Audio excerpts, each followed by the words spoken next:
തിരഞ്ഞെടുക്കപ്പെട്ട കൗൺസിലറുമായ റിജിൽ മാക്കുറ്റി അവർ, യൂത്ത് കോൺഗ്രസിന്റെ ദേശീയ ജനറൽ സെക്രട്ടറി പ്രിയപ്പെട്ട ശ്രീ സാമന്ത് റാവു അവർ, ഈ സമരത്തിൽ പങ്കെടുത്തുകൊണ്ടിരിക്കുന്ന യൂത്ത് കോൺഗ്രസിന്റെ സംസ്ഥാന കമ്മിറ്റിയുടെ ജനറൽ സെക്രട്ടറിമാർ പ്രിയപ്പെട്ട ശ്രീ അഡ്വക്കേറ്റ് BP അബ്ദുൾ റഷീദ്, പ്രിയപ്പെട്ട ശ്രീ V രാഹുൽ, റോബർട്ട് വെള്ളാമ്പള്ളി, മോസിൻ കാതിയോട്, ജില്ലാ യൂത്ത് കോൺഗ്രസ് കമ്മിറ്റിയുടെ വൈസ് പ്രസിഡന്റുമാർ ശ്രീമതി മഹിത മോഹൻ, സുധീഷ് വെള്ളച്ചാൽ ഉൾപ്പെടെ ഇവിടെ വന്നു ചേർന്നിരിക്കുന്ന നിയോജകമണ്ഡലം യൂത്ത് കോൺഗ്രസ് കമ്മിറ്റിയുടെ പ്രസിഡന്റുമാർ, ജില്ലാ യൂത്ത് കോൺഗ്രസ് കമ്മിറ്റിയുടെ ഭാരവാഹികൾ, മണ്ഡലം യൂത്ത് കോൺഗ്രസ് കമ്മിറ്റിയുടെ പ്രസിഡന്റുമാർ ഉൾപ്പെടെ ഇവിടെ എത്തിച്ചേർന്നിരിക്കുന്ന നല്ലവരായ ജനാധിപത്യ വിശ്വാസികളെ, സ്നേഹം നിറഞ്ഞ മാധ്യമ സുഹൃത്തുക്കളെ, പ്രിയം നിറഞ്ഞവരെ, ഇത്തരമൊരു സമരത്തിലേക്ക് രണ്ടാം തവണ യൂത്ത് കോൺഗ്രസ് കണ്ണൂർ ജില്ലയിൽ കടന്നു വന്നതിന്റെ സാഹചര്യത്തെക്കുറിച്ച് സ്വാഗത ഭാഷകൻ പ്രിയപ്പെട്ട ഫർസിൻ മജീദ് വളരെ സവിസ്തരം തന്നെ ഇവിടെ സൂചിപ്പിച്ചു കഴിഞ്ഞു. ശബരിമല വിഷയത്തിൽ ഏറ്റവും ആദ്യം യൂത്ത് കോൺഗ്രസിന്റെ കണ്ണൂർ ജില്ലാ കമ്മിറ്റി ഇവിടെ ഒരു സമരം നടത്തി. ഞങ്ങൾ ആ സമരത്തോടുകൂടി ഈ വിഷയം ഇവിടെ അവസാനിക്കും എന്നായിരുന്നു കരുതിയത്. പക്ഷേ ഓരോ ദിവസം കഴിയുന്തോറും ശബരിമലയിലെ സ്വർണ്ണക്കൊള്ള കൂടുതൽ സങ്കീർണമായ രീതിയിൽ CPIM-ന്റെ ഉന്നതരായ നേതാക്കന്മാരുടെ അടുത്തേക്കൊക്കെ ഇതിന്റെ ആരോപണങ്ങൾ തെളിവ് സഹിതം എത്തിക്കൊണ്ടിരിക്കുന്ന ഒരു സാഹചര്യമാണ് നമ്മൾ കണ്ടുകൊണ്ടിരിക്കുന്നത്. നേരത്തെ സ്വാഗത ഭാഷണത്തിൽ ഇവിടെ സൂചിപ്പിച്ചതുപോലെ ഇന്ത്യയുടെ പരമോന്നത നീതിപീഠം പോലും ഈ ഭരണത്തെ അല്ലെങ്കിൽ ഈ കൊള്ള നടത്തിയ സർക്കാരിനെ ദൈവത്തിന് പോലും ഈ നാട്ടിൽ സ്വസ്ഥതയില്ല, അല്ലെങ്കിൽ ദൈവത്തെ പോലും ഈ നാട്ടിൽ വെറുതെ വിടില്ല എന്നുള്ള തരത്തിലേക്കുള്ള ഒരു പരാമർശം നടത്തുന്ന ഗതികേടിലേക്ക് ഈ നാട്ടിലെ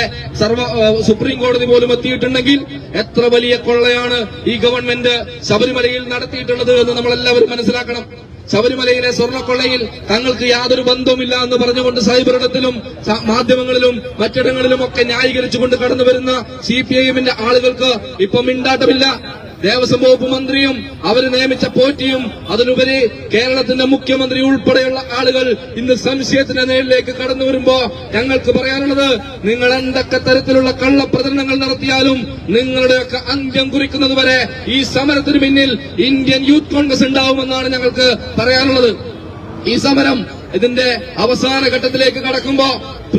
കേരളത്തിന്റെ മുഖ്യമന്ത്രിയായ പിണറായി വിജയൻ ഉൾപ്പെടെയുള്ള ആളുകളെ അറസ്റ്റ് ചെയ്യുന്നതുവരെ, അവരിലേക്ക് ഈ അന്വേഷണം എത്തുന്നതുവരെ, SIT-യുടെ അന്വേഷണം അവരിലേക്ക് എത്തുന്നതുവരെ ഈ സമരം ഞങ്ങൾ അവസാനിപ്പിക്കില്ല എന്ന് മാത്രം സൂചിപ്പിച്ചുകൊണ്ട് അത്ര നിർണായകമായ ഈ ഒരു വിഷയത്തിൽ തുടർ സമരങ്ങൾ യൂത്ത് കോൺഗ്രസിന്റെ ഭാഗത്ത് നിന്ന് ഇനിയും ഉണ്ടാവുമെന്ന് മാത്രം സൂചിപ്പിച്ചുകൊണ്ട് ഇവിടെ വന്നു ചേർന്ന മുഴുവൻ സമരഭടന്മാരെയും അഭിവാദ്യം ചെയ്തുകൊണ്ട് ഔപചാരികതയുടെ പേരിൽ ഈ ചടങ്ങ് ഉദ്ഘാടനം ചെയ്യുന്നതിന് വേണ്ടി കേരള പ്രദേശ് കോൺഗ്രസ് കമ്മിറ്റിയുടെ മെമ്പറും യൂത്ത് കോൺഗ്രസിന്റെ മുൻ സംസ്ഥാന ഉപാധ്യക്ഷനും കണ്ണൂർ കോർപ്പറേഷന്റെ പുതിയതായി തെരഞ്ഞെടുക്കപ്പെട്ട പ്രിയപ്പെട്ട ജനപ്രതിനിധിയുമായ ശ്രീ റിജിൽ മാക്കുറ്റി അവരുടെ ആദരപൂർവ്വം ക്ഷണിച്ചുകൊണ്ട് ഞാൻ എന്റെ വാക്കുകൾ നിർത്തുന്നു. ജയ് ഹിന്ദ്, ജയ് യൂത്ത് കോൺഗ്രസ്. ഏറെ പ്രിയങ്കരനായ